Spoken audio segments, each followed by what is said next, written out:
After years of walking homes with buyers, there are certain features that come up again and again, the ones that cause hesitation or force price reductions, no matter how nice the house is.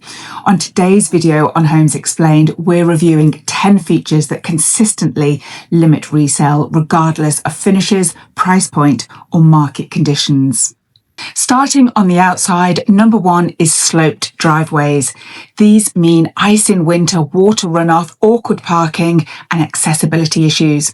Parents worry about children, downsizers worry about themselves and stability, and anyone hauling deliveries or trash notices it immediately. Many buyers rule them out without even seeing the property because, unlike kitchens or bathrooms, a driveway is extremely difficult and costly to fix, which is why so often sloped driveways just becomes a deal breaker.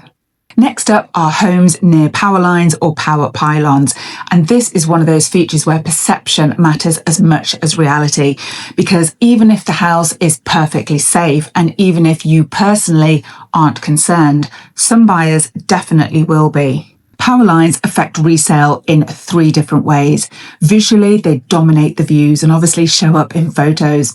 Psychologically, they raise health concerns for many buyers. And financially, appraisers and insurers often treat proximity to power lines differently according to location.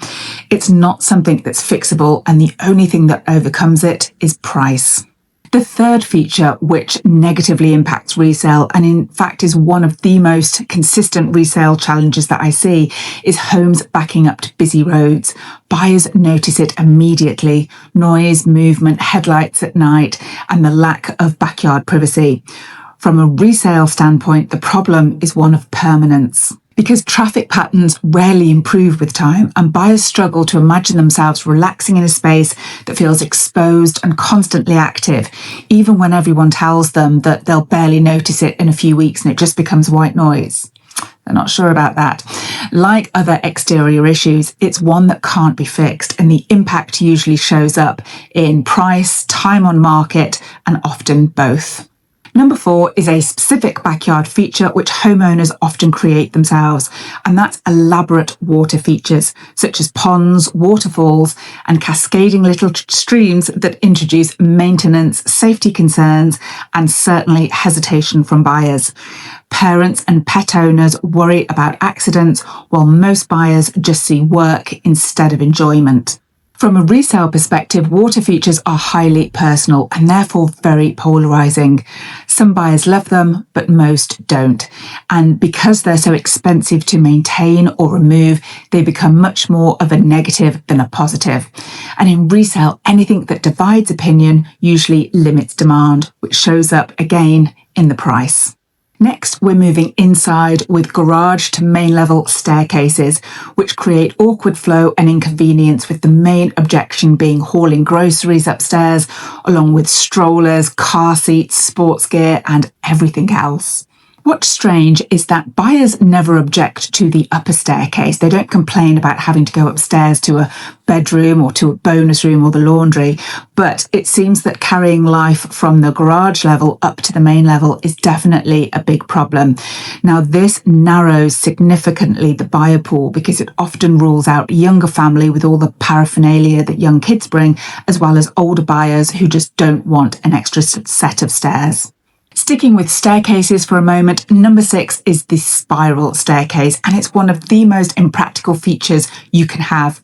Sometimes they're even in violation of modern building codes, and this is one of those rare features on which everyone agrees. Young, old, it doesn't matter. Spiral staircases are a novelty that tend to wear off fast, and because they're usually structural and difficult to replace without major work, they tend to linger as a permanent objection rather than being a design feature that buyers are willing to overlook.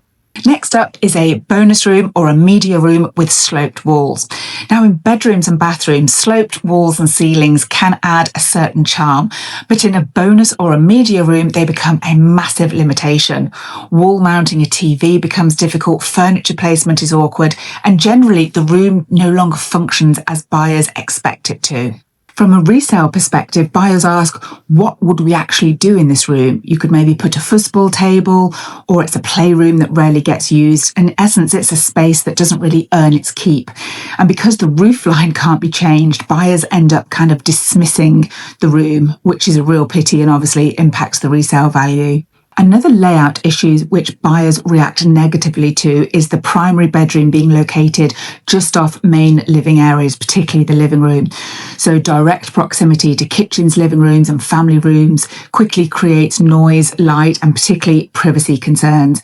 Now, in my area in Tennessee, a primary bedroom on the main floor is considered highly desirable, but there's a big difference between kind of a thoughtfully separated primary bedroom that's got a bit of a buffer or a corridor between the main living area and one that is kind of positioned right bang off the main high traffic area.